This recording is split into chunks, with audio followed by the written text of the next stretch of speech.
Good morning, children. In the previous classes, we have done about the Renaissance and the Reformation movement, which had led to the emergence of English literature in a vast scale.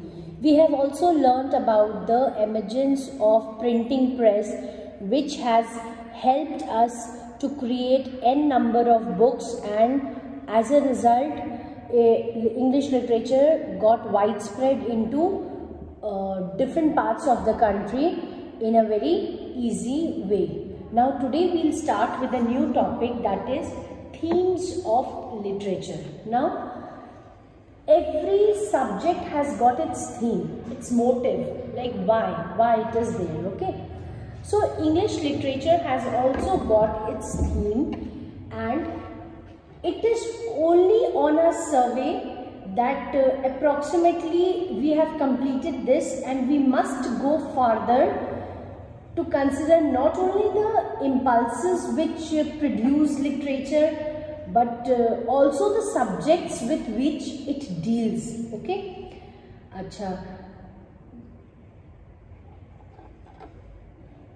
There are various verifications in life, and for there is little in life which may not be made as a theme for literature, okay? But first sight which appear is to defy any attempt to reduce them to a systematic statement, okay? But still we have regard only to practical purposes, that why we may perhaps venture it and why we have arranged it.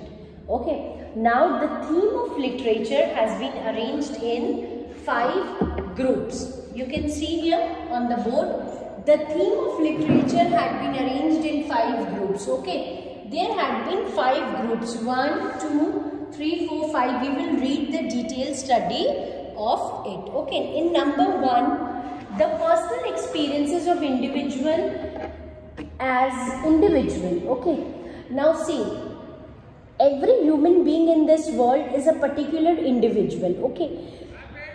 No two people are same, and everybody have got their own personal experience in life.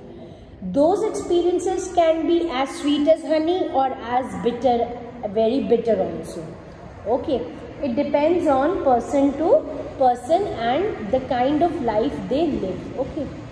The personal experiences of the individual as individual, the things which make up the sum total of his private life, outer and inner, okay? Now see, the things, that is things here is referred to as experience. The experience which make the sum total, that means when you sit and count the experience of your private life, like what life you have in a private and you have in a public. Definitely you have 2 faces, one for public and one for your own self.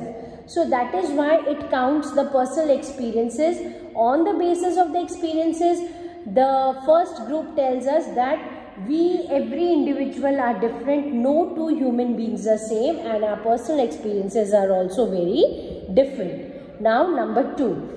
The experiences of man as man, those great common questions of life and death. Now see, every man has its own experience, okay? A very common question comes to every man's mind. What is life? What is death? What is sin? What is destiny? Okay, we all say now in today's era also, and the eras which we had not seen also, we have well heard of it, that karma will play its part, karma will play its role. So many people believe that there is life after death, and many people don't believe that there is any life after death. What is death, what is life is practical. And when you commit sin, you have got a destiny, okay? God, man's relation with God. Now second point which comes is God, the supernatural power, okay? Now what is the relation of man with God? The hope of race here and hereafter. See, the entire world is living in a hope, okay? Different age group has got different hopes.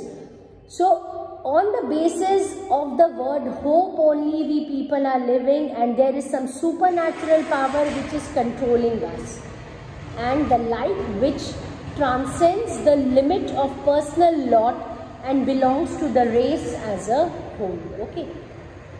Now this liking and relation with God, it belongs to the entire race as a whole. Now number 3, the relation of the individual with his fellows.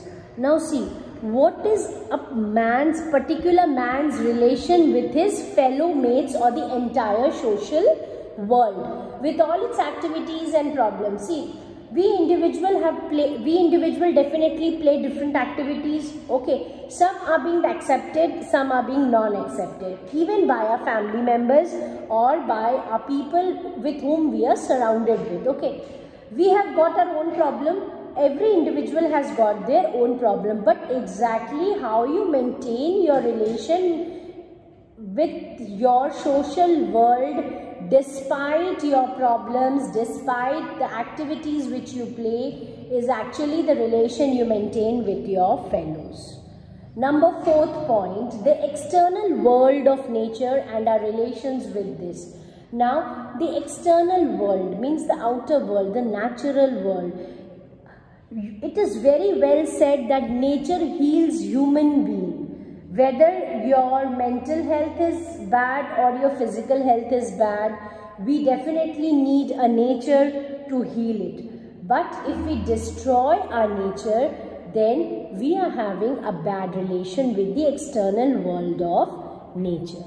Number 5th point, man's own efforts to create and express under the various forms of literature and art. Now this is how it has led to the growth of literature. Now see, every man has got their own kind of expression, and every man has their own efforts to create the expression which they have thought.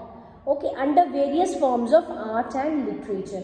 Some people are good at art, some people are good at writing, some people are good at dancing, some people are good at singing. So it is individual choice, and in that particular choice, it is their own kind of expression which a man or a woman expresses, and they create their own effort to establish themselves in that particular